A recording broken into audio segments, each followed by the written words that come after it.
Forget everything you know about productivity. Literally, throw it out of the door because it's not going to help you here.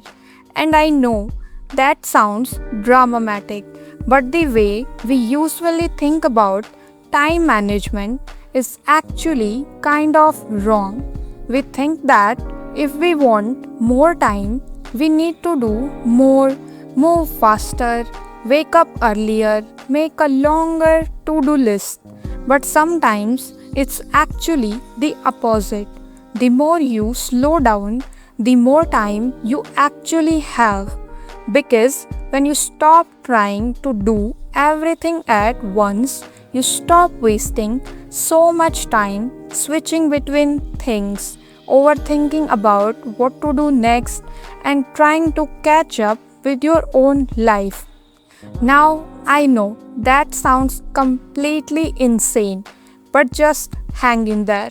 I'll get into it. Before we do that, though, I want to preface that this is not going to be any motivational video. So, if you are looking for toxic motivation, this video is not for you because in this video, I will be talking about real life scenarios I went through and how I am actually able to manage my time. And if you are someone who constantly says, I don't have enough time, subscribe because by the end of this video, I want you to look at your time completely differently. Don't wait for the perfect moment. I used to think I needed to feel ready before I did anything. Ready to read, ready to work out, ready to study. And the problem with that is the perfect moment almost never came because life isn't perfect. Your schedule, your mood, your energy level, they won't always line up the way you want them to. There will always be something you will be tired of. You will have school, you will have work, you will want to scroll for a little bit. But if you keep waiting until everything feels perfect, you are going to wait forever. What I learned is that if you want time for everything, you need to start before you feel ready. Done is always better than perfect. For example, some days I don't want to work out at all. So instead of telling myself I have to do a full workout, I just tell myself, okay, I'll do it for just 20 minutes. That's it. And I always end up doing it for longer. The same thing happens with schoolwork.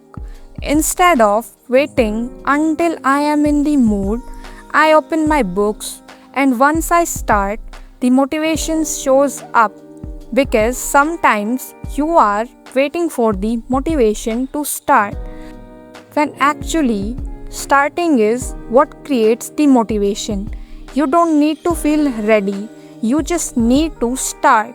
Because if you keep waiting for the perfect mood, the perfect schedule, or the perfect amount of energy, you are going to keep losing time. Progress beats perfection every single time. Time blocking instead of endless to-do list. To-do lists always stressed me out because mine were never ending.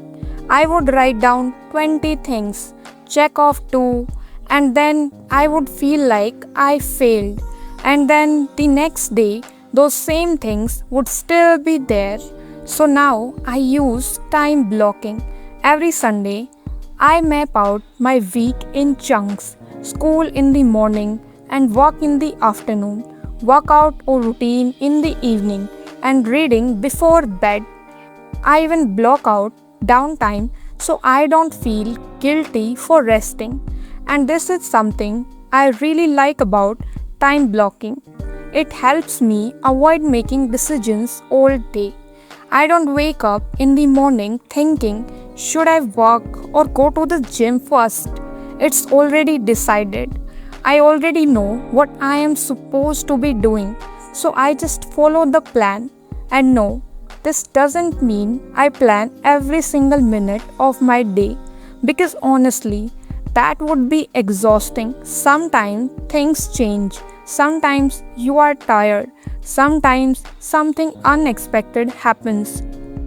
So I just move things around. It's structured but flexible, which is what make it actually work long term. And honestly, having a plan also makes it easier to relax because when I know I have time for something later, I don't feel like I need to do it right now. I can study without thinking about my workout. I can work out without thinking about the assignment I still have to do. And I can actually rest without feeling like I am wasting my life. That's the whole point of time blocking. No controlling every second, just knowing where your time is going.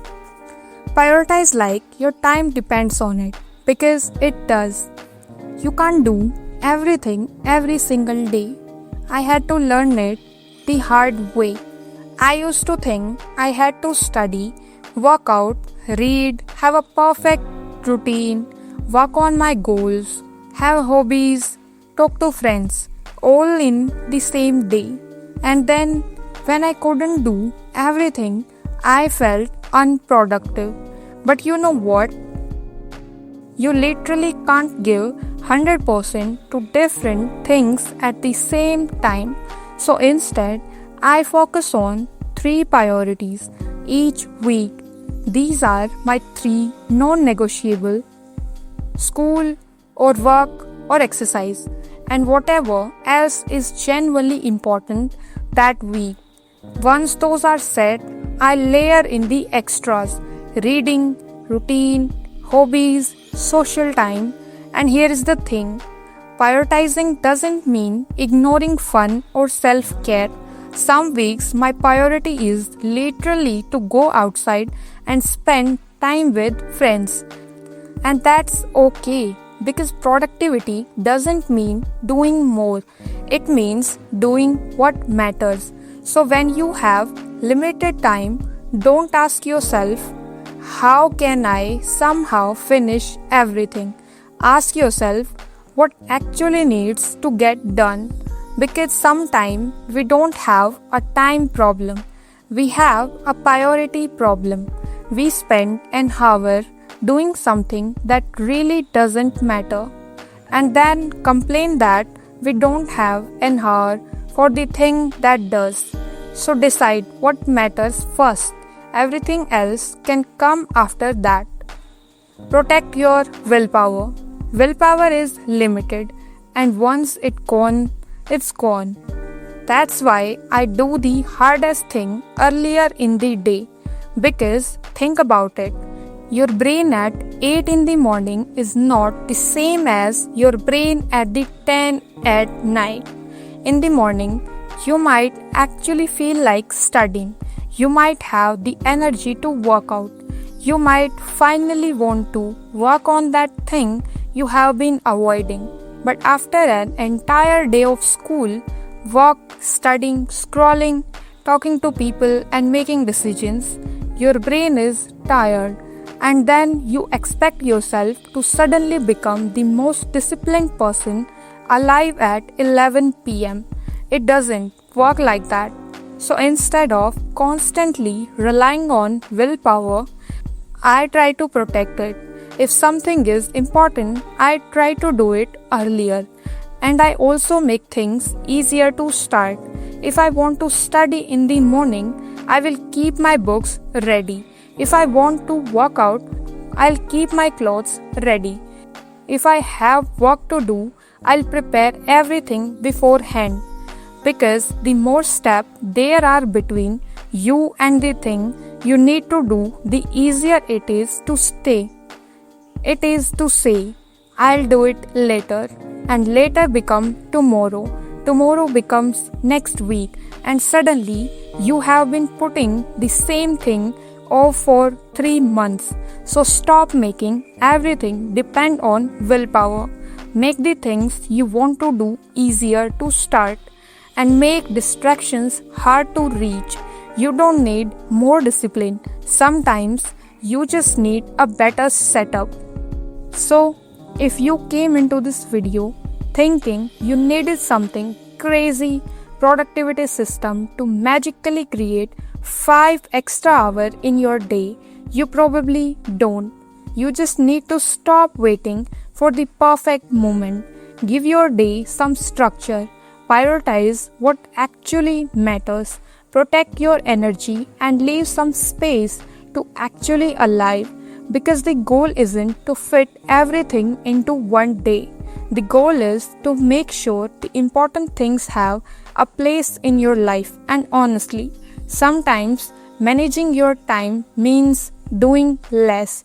So try these for 1 week, not perfectly, just actually try them, and then tell me which one helped you the most. And if you made it this far, subscribe, because we all are just trying to figure out how to get our life together without completely losing our minds. Bye bye, cuties.